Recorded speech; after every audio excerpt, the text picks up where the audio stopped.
Yeah, you already know. Keep it locked right here. All Elements Radio with DJ Ronin on Delicious Vinyl Radio and Dash Radio. What up, DJ J-Ronin? All Elements of Delicious Vinyl Radio, powered by Black League Entertainment. I'm the Dash Radio app. And we got the Low Life General in the motherfucking building. Pardon my French. Let me not curse so much so YouTube ads and Google ads takes it down. I curse like a motherfucker, yo. I'm trying to cut back so we can get them ads. If the natural me, I curse. When niggas all right, well, whatever. We ain't getting no YouTube ads. Anyway, we got the Low Life General, the Low Life founder, MC extraordinaire, fashion icon, street icon, in the building with us, virtually. Yeah. Give it up one time, ladies and gentlemen, for Thirstin Howl, y'all. 2 L's up, 2 L's, 2 L's. You forgot to say the rice and bean extreme, nigga. The Puerto Rican in the building. I got my fake gold chain swinging. Yeah. What's poppin'? Yo, and you know, for those that have been tuning into the show, every week I'm playing a song from you. Only certain people is family like that, where they getting a spin every week. I'm a picky bastard. I don't like a lot of rapper shit. Mm-hmm. You know what I mean? My damn cat making noise in the corner. Yeah, I can't hear him at all over here, man. He's scratching up the chair. No, he's all good. He's doing what he's supposed to do. Beat your little ass. I don't really hit cats. I love my cats. But yo, you know, I invited you to my wedding. I know you couldn't have made it out, but you fam. You know, my shout out to my uncle Barlow. You know, he had us working since 17 years now. It's been since 04. We got a lot of work. Then we got some legendary shows we did in New York, in Miami. You know, some legendary mixtape stuff. Even when you came down to Miami, I always gave you a slot, no matter what. Mm-hmm. Well, you know, I'm J-Ronin. I ain't paying for no slot. You know, I ain't one of them. I never make nobody pay. Remember, all my events be everything free. You show a lot of love to. Yo, it be 1,000 dudes wanting to get on, and I only let a handful get on. If I know you're playing, then you representing for the people, the team, and yeah, you getting on immediately. You know what I mean? I mean, you got to discern who's really putting in this hip hop culture and who's really about low lives and the low culture too, because everybody don't do both. Some people do the low life shit hard, but they're not hip hop. They don't even know living it. You know, they know the fashion aspect, but they listen to hip hop on the radio. That's or they only in the dance hall, or they only into whatever else they into. Right, you got some of those, which is all good. You know, to each his own. But I lived culture. I've lived the hip hop culture way before I became a low life. Right. So when I became a low life, I brought all of the hip hop with me into the low life, and I influenced massive people in low life with the music. You know what I mean? And not me as an artist, just me as somebody living hip hop culture. You know what I mean? When you came to footage of you as a kid, what year was that? In the 80s, rapping.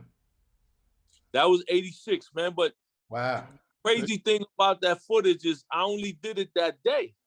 I never followed up with that after that. You know, that was all my man, the DJ at the time, DJ Shy-Rock. He used to go to that. He used to go to that studio downtown. I think I met Shy-Rock before. That's at a low life barbecue. Yeah, he's Disco's cousin. Right. So, okay. He's from the Garbage, so you know we all grew up together and all that. So Shy-Rock used to go to Funky Slice Studios downtown Brooklyn to practice and rehearse. So he was like, yo, y'all should come with me and, you know, just play around with the mic. So Haz was the serious freestyler, you know, amongst us. Like Haz. Uno. That was Haz in the video?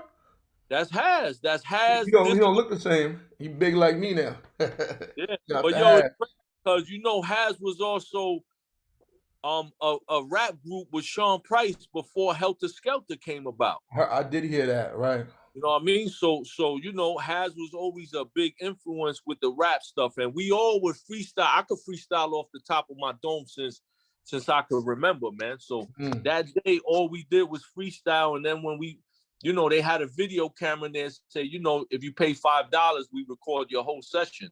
So we just played around with it. But when I left that day, I never rapped again. Wow. You know, until 10 years later or some shit. That's crazy. 10 years later. Yeah, 86, 96. And yo, I'm gonna tell you what's crazy, right? I still got that tape, and it's an hour and a half long, freestyle. When I watch that tape nowadays, put it out on YouTube, man.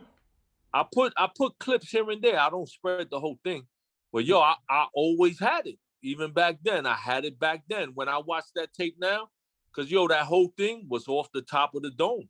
I always had it. One thing I gotta give you, you're definitely a collector, whether it's low Ralph Lauren products or hip hop. You know, you got the cassettes. I'm sure you got a nice vinyl collection too. Yeah. You know, and my collection is here. And how much low, but besides the clothes, you have the home stuff, home goods, accessories. I'm more into the home stuff than the clothes. You know, I go all out to find the home stuff and the accessories and all that. The clothes is whatever to be. Everybody wearing the same shit. No matter what event you go to, is 4 or 5 people with the same shit, or 10 people who had it on the event before. That's why I try to wear stuff that hasn't come out in 5-10 years, because everybody's wearing the stuff that came out in the last season or two. You know? Yeah, nah, it's real. I mean, these last 3-4 seasons shut it down. The retro shit just shut everything down. You know what I mean? You know what I'm wearing? Well, I gotta lose a little weight to fit into some of that stuff, but the rugby line. I like some of that rugby stuff, and a lot of low heads wasn't getting it. Yeah. And now, you know, they got some nice stuff, you know. Now that it's gone, they want it. Right. But I was getting it when it was out. I got mad rugby pieces when you ready. They don't fit me no more. Don't tell nobody. 2X. Save it for me. Don't give it to Baller. Everything I got, I'm getting rid of is 2X and 3X. Cause you know I wear XL. I'm damn near large by now. You know, I've been down. You still got the. Nah, I'm still 230 pounds, nigga. Don't get it twisted. I'm just getting more definition. You know what I mean? You don't find your arms can still fit in an XL? It's not tight? Nah, it fit. Okay. My shit's still, you know. Yeah. But it fit, man, because a lot of the stuff stretches out. I don't be wearing, you know, if it's too tight, I can't be doing that too tight shit, man. Right. You don't want to have your nipples poking through, you know, lactating out here. Nah, that's for you, nigga. That's for you. I'm trying to lose weight. My bad. I want to crack too many jokes for the interview. That's for your live shows. Oh my God. Yeah. Yeah, I really appreciate you coming through, man. As I was saying though, you a real collector of the culture. I remember the Thieves Team video that you shot for my Freestyle Files Volume 2. You're in the bathtub covered in the tapes. Remember that? Yeah. That was crazy. If you haven't seen that, y'all go check that out. It's up on YouTube right now. You see, I try to do what nobody's doing, man. Especially film stuff and all, you know, like some stuff just makes sense to me and it's convenient for me. I got all these fucking tapes I have for years. They just sitting there. You know, I'll look at them and be like, what can I do with this shit right now? You know, I love the Kung Fu joint. And yo, niggas offer me thousands for that collection. And I'm like, I haven't given a lot of stuff up because I know at some point later on in life, I might be teaching at a university or something. I could use all of that, you know, just for my lessons and things like that. Right. Definitely. But, you know, when it's time to get rid of it, if are certain things you want to get rid of, Sotheby's, auctions. You make more money doing that than eBay or anybody else. Yeah. Say it again, Sotheby's? Sotheby's. Oh, yeah, you got to send me those links. Yeah, they, certain old school Nikes that my pops had from like 78, 79, 80, going for 2, 3, 4 grand now. Like Yeah. Oh, Nike Daybreaks, Nike LDVs, the originals. yeah. Yeah, so that's. But yeah, forget all that. Let's talk about the hip hop, man. You know, it's more Yeah. about hip hop than the show. So you grew up freestyling. You grew up in the culture, growing up in Brownsville. When did you first decide I'm gonna become an MC? Like this is my where I want to go in life. You know, you were around for the beginning of Low Life founder. From I my was around opinion, the beginning of hip hop, mm, period. mm, So but by 90, the end of 95, 96, I remember, niggas used to come to my crib. My crib in the Garvey was where everybody came to. You know right. what I mean? So niggas would come in there freestyling and shit. I'd be like, y'all niggas got to get the fuck out, man, because we got girls coming over. We don't need all that right now. Right, right. But one night I told niggas, yo, if I want to rhyme, nigga, I'll be nice. And we had a freestyle session. Yo, I couldn't stop rhyming that day. I couldn't believe how much my words were connecting, non-stop connecting words all off the dome. That one day turned into every day. And I just became obsessed because, more than anything in the world, I loved hip hop music, man, before Right, that time. right. So, me subconsciously not knowing it, I'm studying it and absorbing every artist that ever came out that was skilled.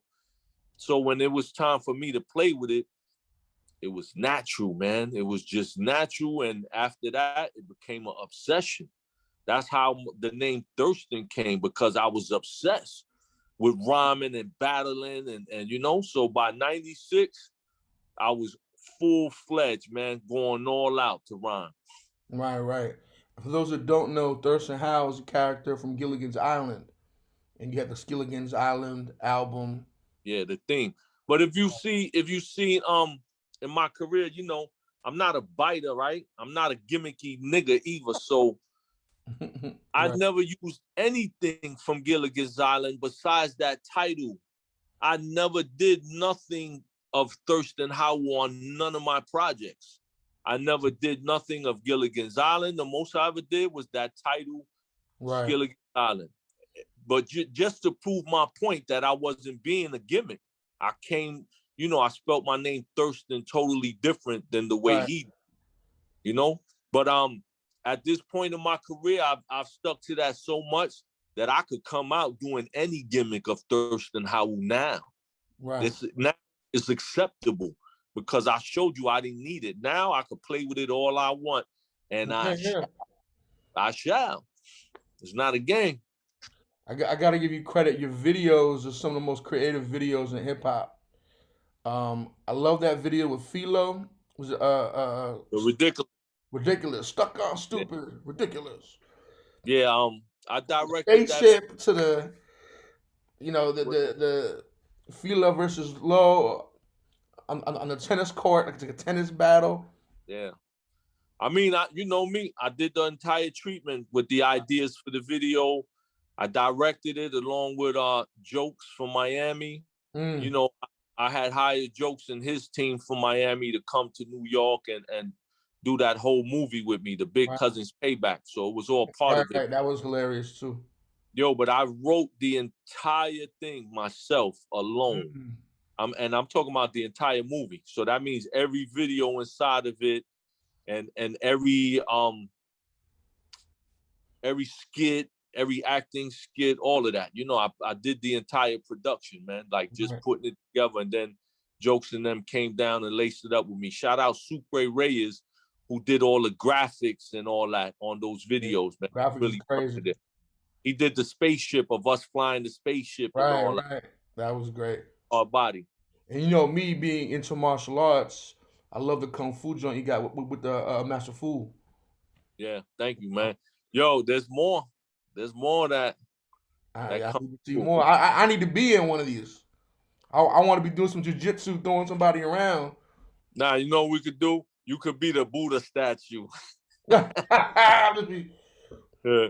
Why is Nah, not? but there's more, man. Like like we got another piece that's supposed to come, but I'm gonna keep shooting more of it because we still got all the weapons and wardrobe, and so many people want to be a part of the next one. So once I compile everybody, I'm gonna write another script. I already got a crazy storyline, but I'm coming back with the Legend of the Low Pond, man. It's not a game. I wanna flip Barlow, do a shoulder throw on him, and he slips his disc. Ah, flip the disc. My Both back. of y'all flip a disc, yo. Nah, I know how to fall. I do that every. Oh, all right. That's fucked up that you got to say that, but it's okay. No. In jiu-jitsu and judo, you have to fall. I'm making a joke out Oh, of it. all right. I'm saying, you got to know that. That's the basics. Yeah, but me and my brother Box Slow did that one. You know what I mean? Shout out to Box, my favorite Cuban Republican. Yeah, that's serious. Mm-hmm. But I wrote, like I said, I wrote the entire script. I put the whole idea together, right. And I just bring it to the table with the team, and we put our heads together and we execute, man. That was a lot of fun, that video, man. Anytime I do anything with Fool, I'm smiling all day long. Fool gets on my fucking nerves half of the time and all that, but yo, he's just, he's a wonderful soul to work with, man. So we had a lot of fun, man, doing that. I can't wait to revisit it, man, and come back with, the sequel to it. You definitely do your thing with film. I always appreciate every year you do the your event in Miami. What's the official name again? The Art Basel event, the Love and Loyalty Weekend. Love and Loyalty, the Art Basel event. And you have the film festival, and you had the film about your grandparents. That was a beautiful film. Anybody that watches that, they just think about their grandparents and their family. It's a heartwarming film. Yo, and that's one of my first ones that I did entirely myself, man. Like I wrote the story out. My cousin helped me. She basically wrote the story out, and I edited the story, and then she did the voiceover for it, and then I edited the entire thing, going through the photos, and because when my grandparents passed away, my grandmother was last to go, and when we had to clean up her place and all of that. Right, grandma's house. Good time. I found thousands upon thousands of photos, memorabilia, home movies. I think I could tell their story a couple of more times with how much content I got that I found from her. That's beautiful, man. The way you documented it, so your kids, your grandkids, future generations can see that. That's why I did it, man. I did it because even working on the story, there was so much I learned that I didn't know. Just doing that story, man, and it helped me understand my family a lot more. And I felt good that I was able to honor my grandparents at the end of the day. I did something for them.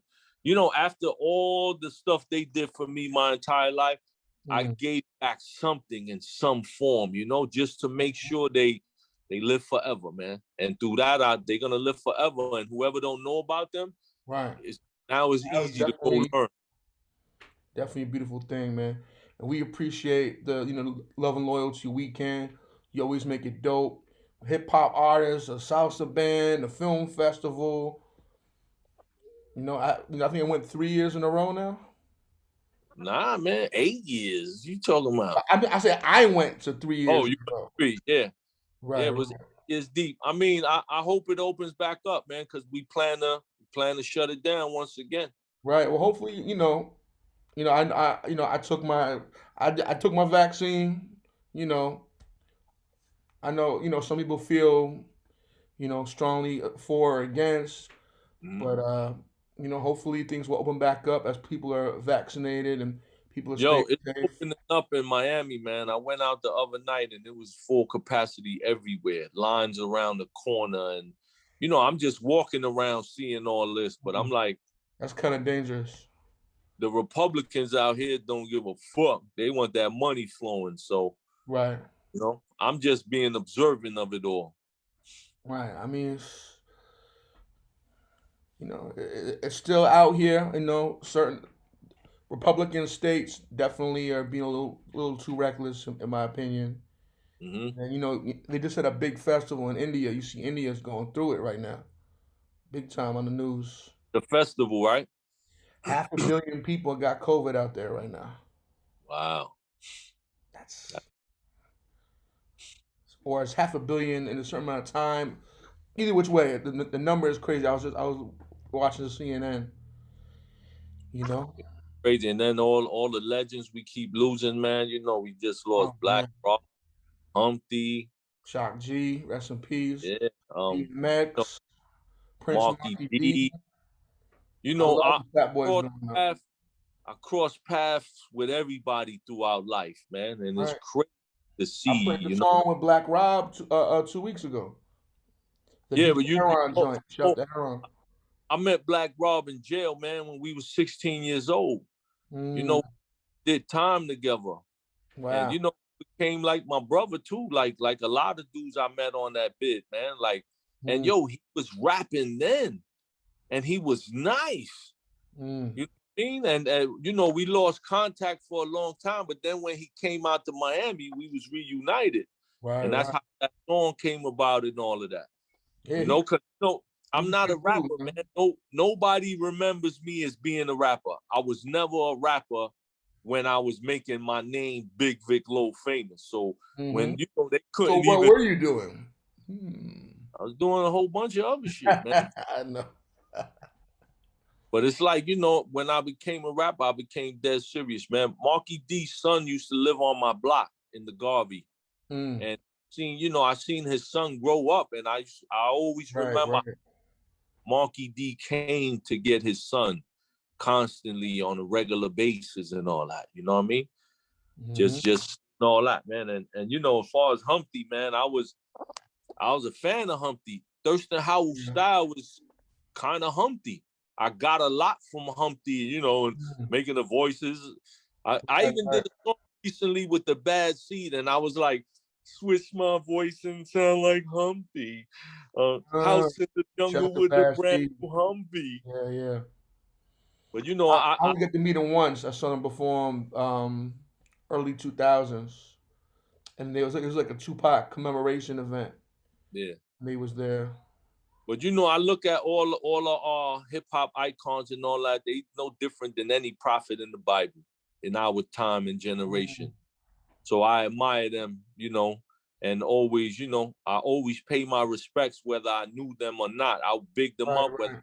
them personally or not because they touched our lives, man. You Yeah. know, so I I see a mean, lot. I'll keep it real Oh with man, you. When yeah, Jam Master Jay passed, I never met Run DMC at that point in my life. But when Jam Master Jay passed, I cried. Like wow, I grew up on Run DMC. yeah. You know, I'm the so to biggest. me, Run DMC, the Fat Boys was up there with me with Sesame Street, Mr. Rogers, Spider Yeah. Man, Superman, Rakim, Kane. These are my heroes as a kid. To You know? me, I'm the biggest Run DMC fan you might ever meet ever. Mm, If you ever seen my house in the 80s, everything was Run DMC. mm. Every single poster. You know, to me, um, You Run saw them DMC, live perform? of course. I You saw know, them at I've been Wingate Park. That was amazing in so Flappers.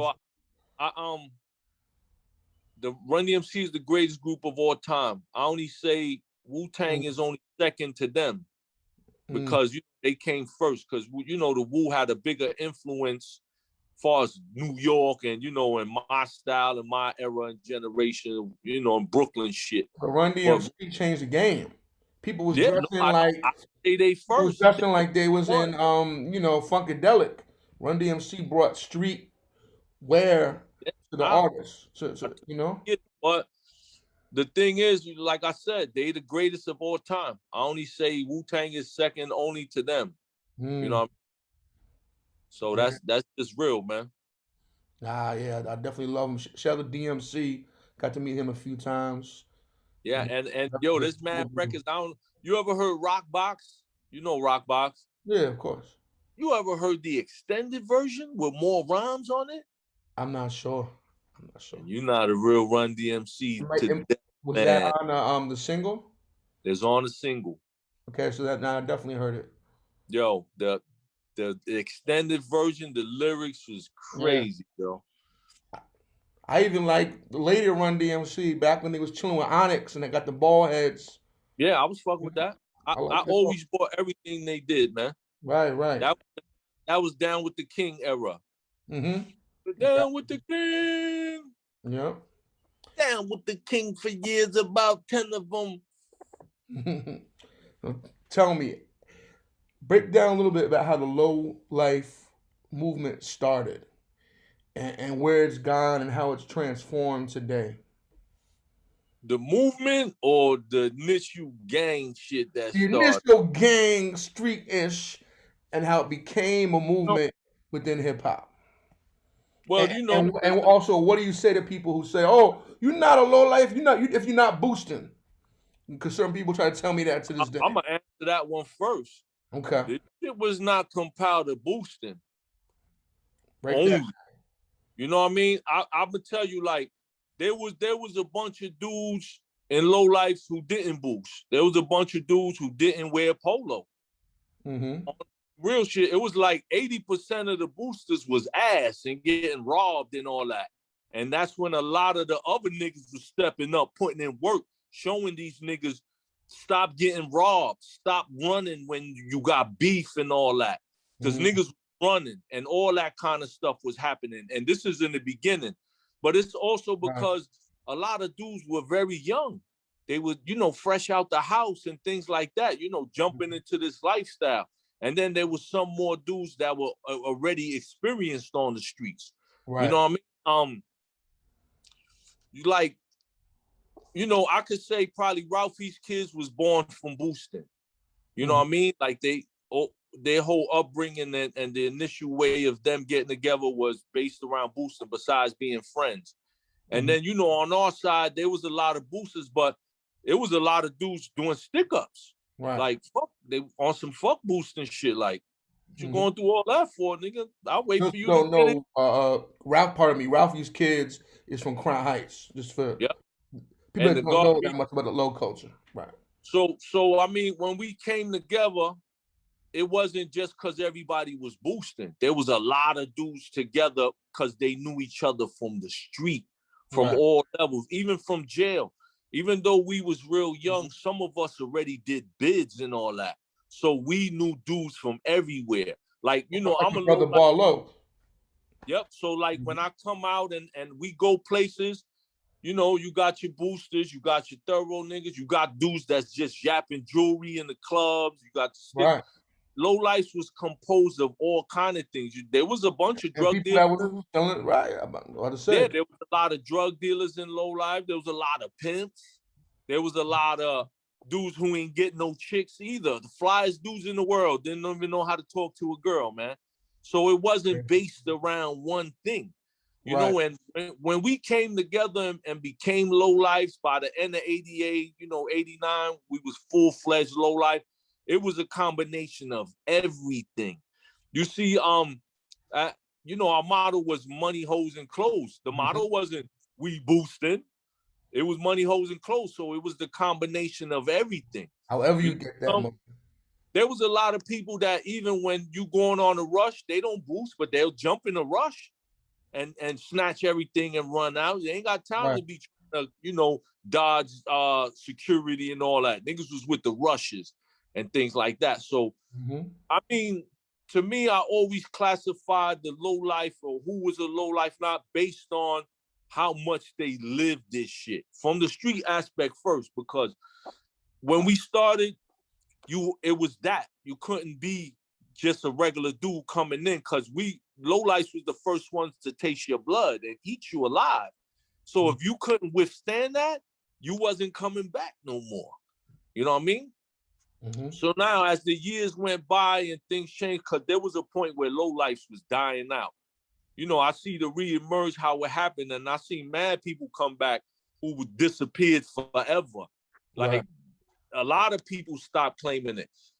There was a lot of low lives that was super hard body that when low lives was dying down, they went blood and crip because they like being in control of teams and, you know, dudes and being the leaders of stuff. So a lot of lowlifes went blood and Crip. So that gave, lowlifes gave birth to a lot of the blood and Crip movement. You know what I mean? In Brooklyn, as far as the Brooklyn things. So it's just because it was in them. That's what they wanted to do, you know, because lowlife was dying out. You know, by the early and mid 90s, a lot of dudes was doing time and all that. And a lot of the founders, leaders. So that's when a lot of new dudes started coming in, not knowing who's who. By 92, it was the peak of lowlife. Like, that's when it was all over New York. It's at its peak. Everybody's down, this or that. But, like, you know, I'm doing time. I never even got to see a piece of 92 or 93 and things like that. So I'm locked up. I already laid my bricks down and my foundation for other people to walk on them, to carry the name forward. Right. You know, I saw that Lovia shoot they had a couple months back, and somebody was live streaming, and so many brothers that was there from that shoot did 15 years, 20 years, 25 years, 22 years, a whole bunch of people, you know. A lot of people did time. Like, you know, somebody like myself, man, like during my last bid, because I maybe did 3 felony convictions. Not maybe, I did 3 felony convictions with the first time. That last one really woke me up. So that's when the big transitions in my life started happening, because my mind started to open up. You know what I mean? I started seeing things differently, or I started understanding this dumb shit I was doing, and because I kept facing so many consequences. And, you know, I got another shot to be free and to come do it again. So I'm like, I'm not going back out there to do that dumb shit no more or whatever. I found another path of doing, but I never stopped being a lowlife. I never stopped representing hard, even during the bids. Like, it was some of us that really rep this lowlife shit to the fullest degree. That's why people respect lowlifes, because the lowlifes they met in jail that repped it. You know, because certain lowlifes that did in the street. A lot of the boosting shit, like I said, niggas was getting robbed all the time, everywhere. You know what I mean? From both sides, it was happening. You know what I mean? Until a lot of them dudes was putting in that work, saying, you ain't gonna rob nobody over here. Like, I stood up and defended everybody on my side. I defended people on my side to the extremes. You know what I mean? So if you was fucking with one of my peoples, I was doing what I gotta do to make sure you not fucking with nobody over here. If you my friend and you not about that life, but you my friend, I'm about that life for you. I've always been that way. So after doing my last bid and coming out and all that, you know, that's when I decided to go the entertainment route and started rapping and everything. But I was already walking a straight line. You know what I mean? I was on work release for like 2.5 years, man. I was supposed to be on there for 6 months. When it was my time to see the parole board, they hit me with 2 more years. So I'm like, man, if I walk a straight line, I could finish this time free as a free man on work release, but I'm doing time. And I did exactly that.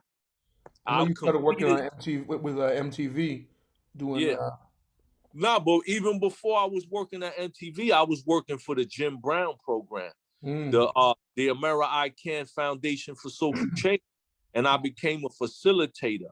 And that program continued to help me open my mind.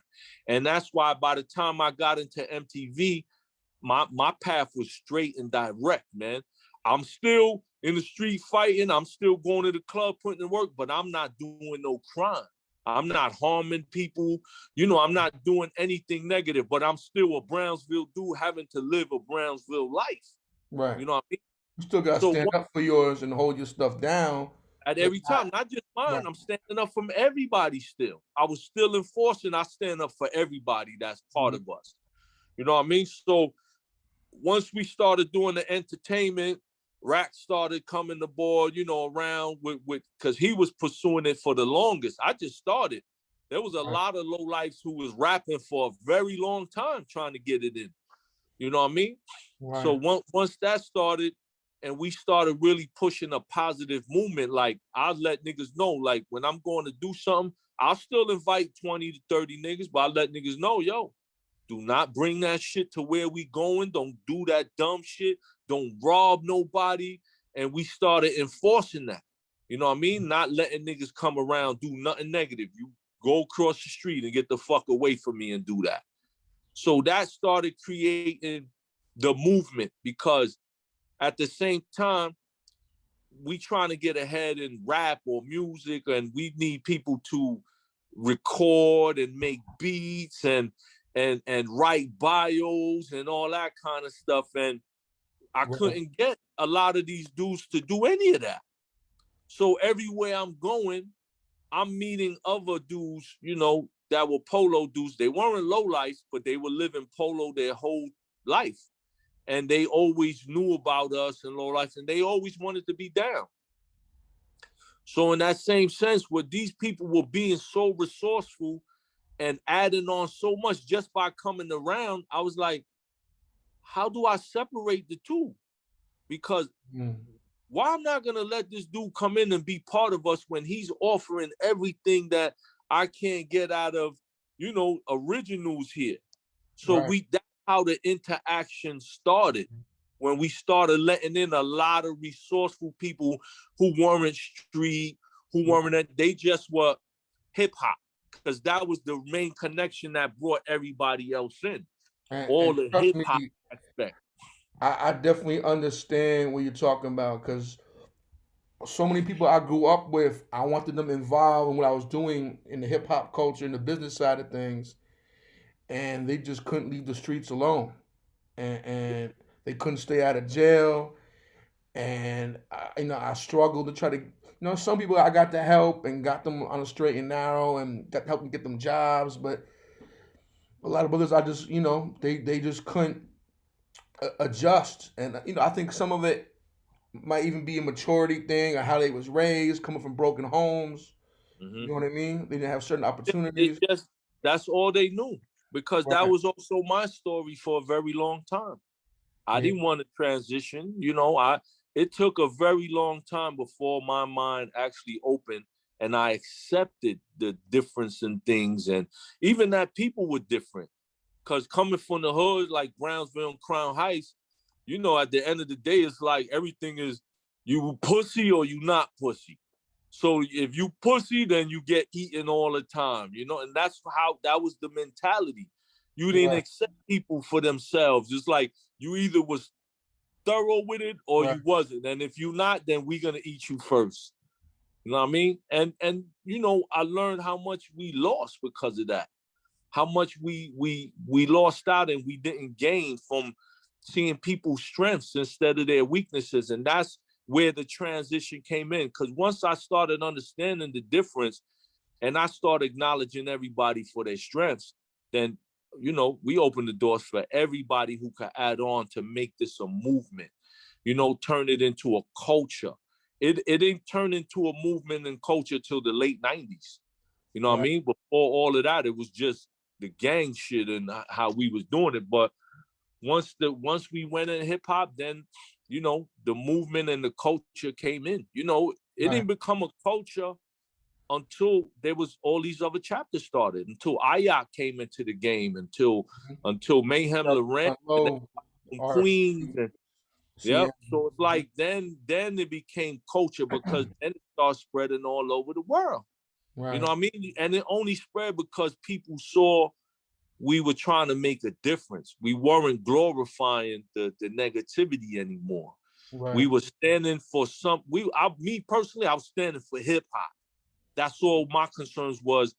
We representing hip hop. So when the culture came in, it came for all the people who were representing the elements, all elements in hip hop.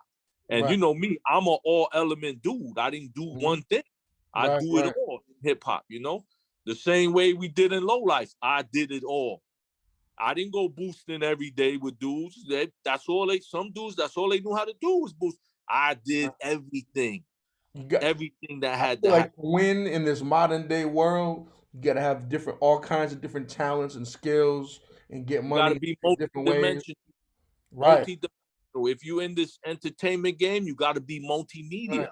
If I'm not DJing, I'm doing interviews, I'm doing audio engineering, I'm setting up shows as a promoter, I'm doing management, I do online promo and marketing, all that. Good? Yeah, my bad. I had to answer my daughter real quick on the Okay. text. Yeah, all good. But I know you said in a conversation we had the other day that hip hop is your religion. Yeah, it's always been my religion. I'm not a religious person that I follow any religion. I'm not either, right? I mean, my background is Jewish, but I have more ties. I was I have certain morals. But my parents aren't religious either. So me growing up in Flatbush, growing up in Brooklyn, hip hop really is my culture. Look, That's what I relate to more than anything else. Right, in my maybe like the 3rd grade, I lived with one of my uncles, my Uncle Frenchie. And, they was straight Pentecostal, go to church every day. He's a pastor. Right. It was extreme where our apartment was above the church. So it's church every day. All you got to do is go downstairs. But I also seen being in that environment, I was forced to accept being a Christian. I was forced to study. I was forced in every way to accept that. So by the time I got out of there, because I always thought, when I would be in the church, I would hear them say, if you accept Jesus Christ from your heart, please stand up now. It ain't say, yo, here, force this down your throat. And then, Right. I mean, that's how religion came to a lot of people throughout history. I mean, you're Puerto Rican. It was brought to the Tainos by the musket, by the cutlass. So you get it. Hip hop, I chose it from my heart. I have mixed feelings. I respect people's beliefs, but I do feel like religion in general, many of our religions, was forced upon people with violence and everything. And I do feel like certain people, their ancestors are rolling in their graves. Like, really? Like, your conqueror forced this upon you, and now you want to follow them and what they do? What I tell everybody also, I don't mock anyone for the religion they live. I believe if if that's your faith and that's what gives you hope in life, all power to you, because you're doing it from the purity of your heart. If you're doing good in this world, you're making the world around you a better place. You're helping, you stand up person with your friends, your family, your community. I don't care what you believe. As long as you're doing good, I care more about how you live in this world, The other thing that I couldn't follow religion is because every religion condemns every other religion. Right. They say not the right way, or they worshiping God like this. But, I thought the theory was that there's only one God. So why should anybody be upset what anybody else calls them or the form they worship him in? Because it's all going to the same place if there's really only one God, like, all religions say. But that's why I say, to me, hip hop is my religion because I follow it. So if it gives me my morals, it gives me my standards, it taught me vocabulary. There's a million things I could tell you hip hop gave me and added into my life. It gave me purpose, man. It made me Thirstin Howl. It took me from a mentality, that was out of control to, some civilized shit. Right. So I credit it so much, and I call it my religion because I follow it as a way of life by choice. Mm-hmm. By choice, first and foremost. I think hip hop saved a lot of lives. When it came out in New York, I think if New York City did not have hip hop, the 80s and 90s would have been much worse. Yeah. The 70s, Yeah. It could have been as bad as LA or Chicago.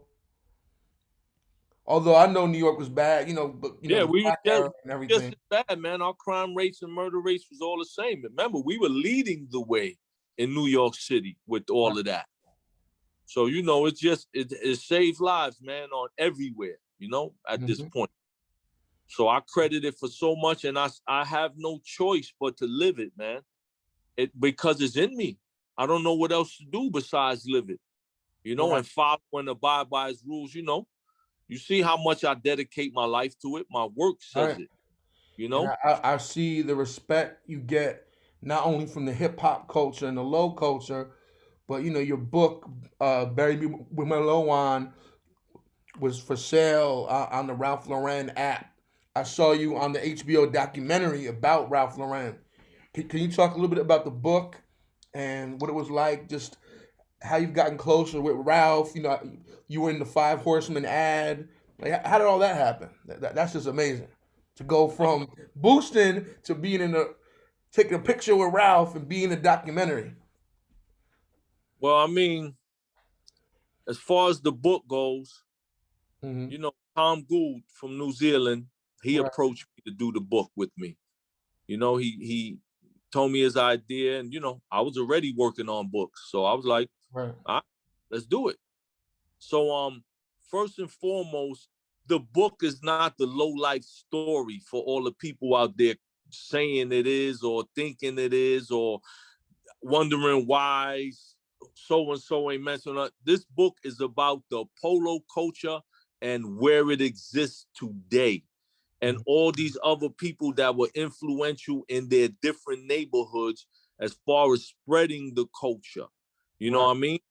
So it's not the low life story. There's brief stories in there about the low life history, and there are more books coming to tell the low life history. But that book was based on the culture and where it was at that exact moment. You know what I mean? We spent 6 years putting that together, myself and Tom. And I mean, it was a great experience, man. I think Ralph Lauren's company, on the first day, they bought 5 books. You know, so it definitely triggered a lot within the company because they saw the market we created with the retro stuff. They saw the Snow Beach going for 5,000 and things like that. So it showed them what exactly to do next because they saw everything in that book and they retroed it, and they never did retro ever in the history of the company. You know, even when we did the Low Life clothing line, where we brought back the stadium, and immediately after we did that, they brought back the stadium, and they kind of shut us down by doing that. You know what I mean? But it's understandable. But as far as doing the Ralph documentary and all that happened, the actual director of the Very Ralph, Susan Lacey, actually hit me up and, you know, asked me if I would be interested in doing an interview for it. She did a bunch of research on me and things like that, and told me I fit perfect for the situation. And, you know, I was more than honored, man, because I remember somebody hitting me up and saying, yo, you don't understand what you did being in the Ralph Lauren documentary? Don't you know the Prince of England wish he was in that documentary? The people from here wish they was a part of that.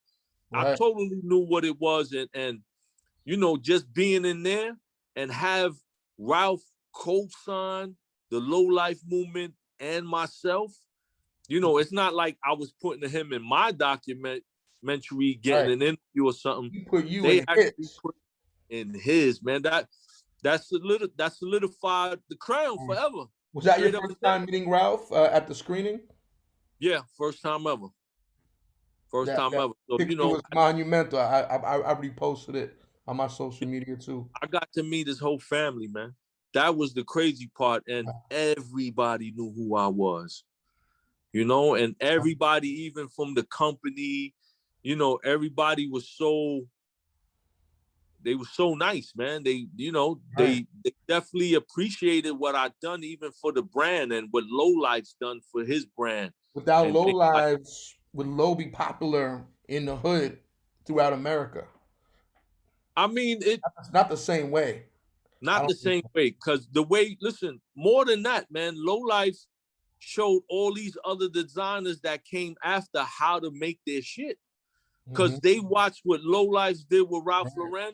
So when designers started making clothes, they would emulate the way the Low Lives would wear it from head to toe. So we helped them make every accessory and all of that to go with the shirt. Because before, most people just starting with a shirt. You know what I mean? We showed them, you need the hat, you need the shoes, you need the socks, you need the shorts, you need the underwears under it, the t-shirt, the hoodie, the jacket, the coat.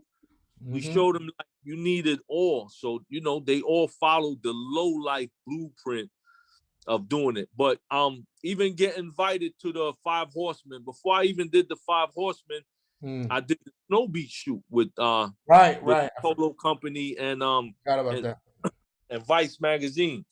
The black and white joint, right? Nah, it was all of it. I modeled all the Snow Beach, like the entire collection that was coming out. And excuse me. Shit was crazy, man. I mean, like I said, man, it definitely did a lot for my career. Just seeing them acknowledged, then the rest of the world began to acknowledge a little more and, you know, and give me some credit as far as, and even watching my work, my entertainment work a little more. It became a little more popular because I had some more popularity in that area. Right. I mean, with Hove, I remember that.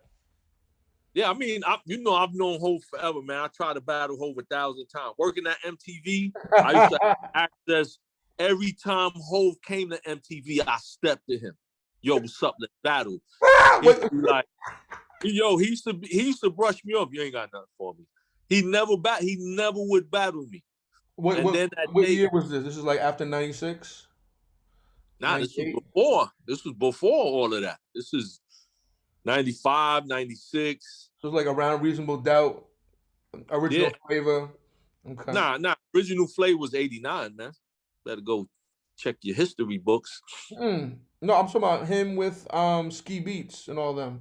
Oh yeah, that came in the 90s. I was thinking about with Jazzo, that was 89. That's Originators. Yeah. That's the Originators and Hawaiian Sophie. Yeah. And Jazzo's the homie too. I'm definitely gonna be interviewing him down the line. That's love. I got love for all of them, man. You know, they built a lot. But you know, that I battled Coolio, man, at MTV. Coolio and Coolio got busy. Yeah. He didn't even hesitate. Yo, he stepped up and just started spitting, and we went at it. You know what I mean? For a while. After that day, yo, I had the most respect for Coolio ever, because, you know, when I was locked up, I used to buy WC and the Mad Circle tapes and all that. And Coolio was the nicest one in the whole group. Right. You know what I mean? On their album. People don't realize that. Yeah, he really rapped on, and you could tell on those albums. So he was worthy to get stepped to for a battle. And he did exactly what a real MC does. He stepped up and he did not back down, and he made it happen. Right. Who else did you battle that people would be familiar with? I battled everybody who used to come outside the tunnel. I stepped to everybody. You know? Everybody who came outside the tunnel, I stepped to them. No matter who you. Great battle stories besides Coolio? Buster battles. I battled Buster outside of the tunnel one night. You know, I was at the red light and Buster pulled up beside me. You know, we circling looking for parking. Right. When I seen him, I'm like, yo, Buster, you want to battle? That nigga said, what? I said, pull over. He said, no. And he started running out the window. Yo, we was at the red light so long, it turned green, then red, then green. The traffic was backed up like crazy. People honking their horns. Next thing you know, we pulled over. I think we went at it for like an hour and a half, man. Damn, I wish that was filmed. I know that was crazy. I wish, man. I had people hit me up that was there, be like, yo, I was there that night, yo. But yo, on some real shit, like, you know, Buster's one of the greatest ever, and he acknowledged my greatness at the same time that night, because we exchanged numbers, and he was actually trying to help me get a record deal. He was taking me to labels. I've been around him a few times. Yep. More than a few. He took me to Elektra, to Rick Posada, to Rhyme for Him. And, you know, it's like, I never forgot that, man, because this was when he didn't even drop Woo-Ha yet. He gave me a copy of it that night as when it was just a promotional single. Was Leaders of the New School still together at that time, or were they already broken up? Woo-Ha was already pressed up, like I said, as like the white label? Yep. And he gave, it was a tape and all that. So he gave me the tape. the flyers, and then, you know, we just stayed connected after that, trying to make something happen. Right. How did you get involved with Lyricist Lounge? I know you were on the album, you were on the show. Shout out to Danny Castro, by the way. Yeah, Aunt Marshall, Blue Davis. I used to do a lot of stuff with Wendy Day. I was like her poster child for the Rap Coalition. You know, do it yourself, independent artists, all that. So Wendy had she had a demo listening session in the ASCAP building. You know, and she you know, she invited me and offered to play some of my stuff at the listening, you know. So I went, and, you know, and the way the crowd reacted to my songs, you know, it was crazy. So Danny Castro was in the audience that day. And after they played my stuff, you know, he came up to me and he spoke to me, and he invited me to come down and check out the Lyricist Lounge, you know, or come perform or whatever. Was Sun Lo already involved at that time? Probably. He was always on the scene. Yeah. And then, you know, I went down, and the rest was history. I did a show. Next thing you know, they invited me to do a skit, you know, a bathroom cipher on the Lyricist Lounge album. Once I did that, and I just did that short rhyme, then, you know, then Raucous Records was interested in me from that one little rhyme. And then right. Deal from that, you know, and then you know, I kept working with Wendy a lot. Then she did the Rap Olympics. She hooked me, Eminem, up together with Juice from Chicago, Wordsworth, Western Mad. She made us a team. You know what I mean? So everything just started happening from there. That's how me and Eminem recorded the Watch These records at DJ Spinner's crib. You know, so yeah, good dude. And everything just kept evolving from there. I mean, the show came years later down the line. Right. I gotta give it up to the Wendy Day. She's always tried to help educate artists on their rights and how to do it yourself, like you said, be independent and still be a successful business person in the game. Wendy, so on point. I gotta say, she molded me to be the way I am. I remember I got my first record deal from LL Cool J, right? Right. And I remember you telling me that. Deal, I gave it to Wendy. I gave Wendy the deal to negotiate for me. She's going back and forth, you know, it's a demo deal and things like that. But it got to the point that Wendy said, listen, this deal ain't no good. If you want to take this deal, I'm not going to sign it off for you. I'm not going to be the one that negotiates or you know, or that's part of this, because I don't do that. This is horrible. You know what I mean? So I trusted Wendy all the way. I didn't take the deal. And, you know, I barely had a demo at the time. And I was just hungry to be an artist. I think anybody would have took that deal at that time. But if Wendy didn't put it to me like that, like, yo, if you do this deal, I'm not going to be the one to make it go through for you. And I had the respect. And I loved her forever for that, you know? Yeah, and she always kept assisting me no matter what I had happening, you know? You always got to move smart in this business. I have seen certain people do a bad deal just to get their foot further in the door, and then from there, you know, after they've gotten that prestige, do their own thing. Chess move. Sometimes that's what you got to do, because the hardest part is getting in, man. Right. The hardest part is getting in and getting that platform where you solidified with the popularity, because it's a popularity game. Once you get the popularity, you could be the trashiest rapper in the world, and you can make it work. Yeah, people have.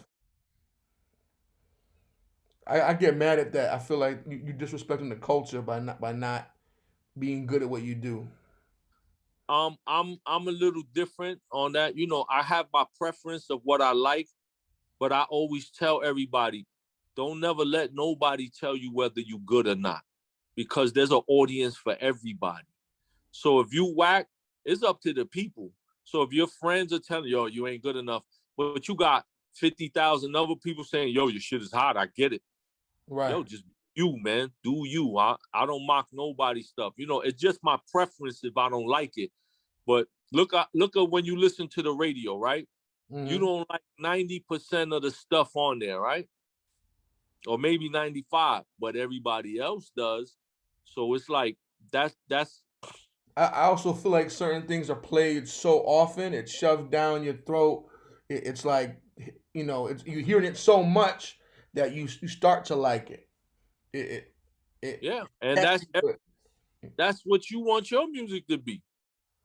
Was shoved down their throat, and they programmed to like it, and listen, that's Right. what you want your I'd shit to rather be. they like it right away. I want to like something on my first listen, and it still be catchy. You know, Mm-hmm. there are records that have come out the last few years that have become radio hits that I can't stand, Mm-hmm. and it is what it is. But yo, what's next for you as an artist and as a somebody in the business? You said you have Everything, more books, more music. What else is everything, going on? Let them know. everything, everything. Don't I'd don't rather give them too many moves ahead, but just a little bit. Give 'em a I'm little gonna taste. just say like this. I'm gonna let the work speak for itself. You know what I mean? But I'm gonna talk about one project.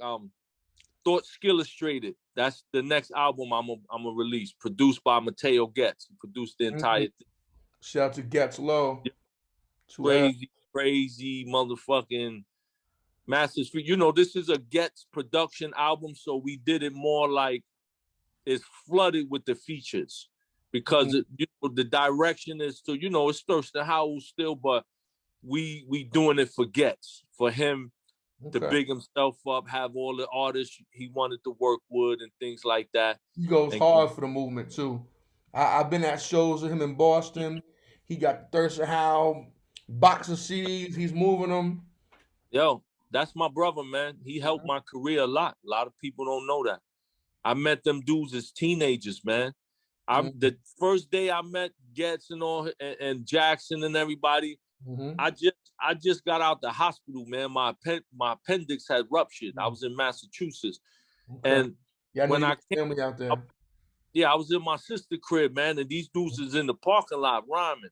I went out there and gave niggas the business, appendix, staples on my stomach, and all that. So and then, they was like, we going to the studio in Boston, man. I was like, come on. I went and I got on the train and went to the studio with them. And I just kept being involved with them anytime I went in that area because they was living it to the extreme as far as loving and living the culture. There are very few people who are that dedicated like they are. I always tell Getz this all the time. I never seen nobody as dedicated as you in my life that don't give a fuck about nothing else except living and breathing. I just play one of their records on the air. I seen him go to. I remember when he was young, he had came into some money, right?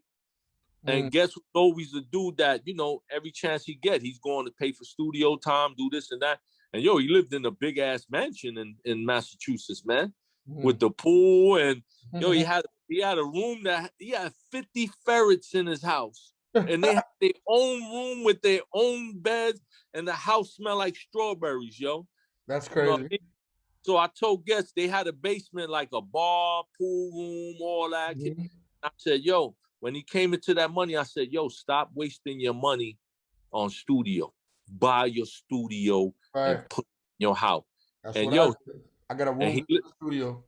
He listened to me, man. And then when he did it, he bought a full professional studio. And when he did that, he told me, you could do all your work here now, whatever you want to do. So even after I released, man, albums that I did on a 4-track and all that, I didn't even know I had to do a mix down or none of that. Right. When Getz got that studio, I was able to go back in the studio. The booth is waiting for you too, right here. Huh? The booth is right here, ready for you too. In New York, I don't know. You need it. I'm gonna count the roaches and all that when I don't got no roaches. I'm married now. I got a wife. You bet. And I got 2 cats. So if one roach walk by, they both cats jump on it. They eat it. But I was in your last lot, man. I was like, nah, I Hey, can't do this. listen. I was the bachelor pad. I'm married All now. right, Shout out to my wife, Oni. You know, it's different. all right, that's Ain't what it like is. that no I, more. I I'm gonna be I got coming two to the last. cats. Cats don't let bugs run around. They don't. Yeah, I They don't know. I allow. had a cat before, and he ate every roach that walked in his midst, man. Right. But like we were saying about Getz, man, he did a lot, man. That's why, Right. I'm Shout out glad we to him. got to this point. We finally did a whole album together. And we're gonna see. But the first Beautiful. track is me and Smooth the Hustler. That's all I can say, man. Shout to SMG. Mm-hmm. Yep. And that's Low Life Family as well. Of course. So it's me, Smooth, and Christ on the first track. Got Master Ace on there. Nice. We got Rock is on it. Helter Skelter Rock. Shout out to him. He got his own show on Vinyl Radio. Yeah, got the Booze Brother. Rock is another dude, man. I used to go to his crib early in the morning to rhyme. You know what I mean? And when, they was blowing up and I just want to be heard, man. Rock would open his doors, man, and be like, yeah, come on, let's get it on. And we'll rhyme for hours, man, smoking and rhyming all day. But I always appreciated that from like him, from Sean Price. Well, they always still extended their hand, man, to show me love and that, I was, man. Right. It was big when he became Low Life and you became an honorary DCEP as well, and y'all both, It was always like that. Right. I don't think we just said it at one point. Remember when Sean Price and Haz was a rap group together, Haz was hanging with all the DCEPs. The Bristol Park and the Garvey was DCEP dominated. So was the Garvey. Garvey was half DCEP and half Low Life. Right. It ain't like there was a situation. That's just what it was, man. Mm-hmm. You know what I mean? So he made me Trigger Khan by default. You know what I mean?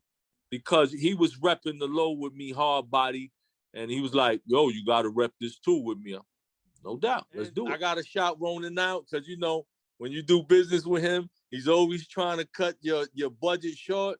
Then that's when his curls are showing. Hey. I only take 10% with you. Nah, listen, and you deserve it all because not many dudes bring anything back to the table. I think I help a lot of dudes, get features, get this and all that. I never ask for a cut from nobody, right?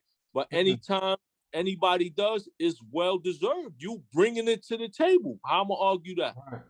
I joke with you about it all the time, but it's just a joke. We gotta laugh. Hey, anything you bring to me, take your cut. I want you to. Nah, that's love. That's how it gotta work. That we be both getting money together. Like I said, man, just keep working how you've been doing. That's there are very few people who gonna last this test of time, and it's all based on your work. That's right. So we one of them who's working, and I seen you come up, man. I seen you earn and build your popularity and stick to what you do. The same way I say about Mateo Getz. Right. And I be having these conversations. People refuse to let this go. It never was about. I had haters. People try to blackball me out the game, but I just kept going. I didn't let them stop me. Consistency is the key.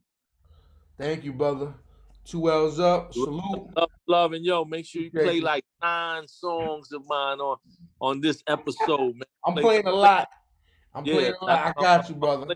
Play that Black Rob joint, man. Play the Dana Dane joint with me. I got you. Because those are my classics, throwbacks, newer stuff. I got you. Don't worry about it.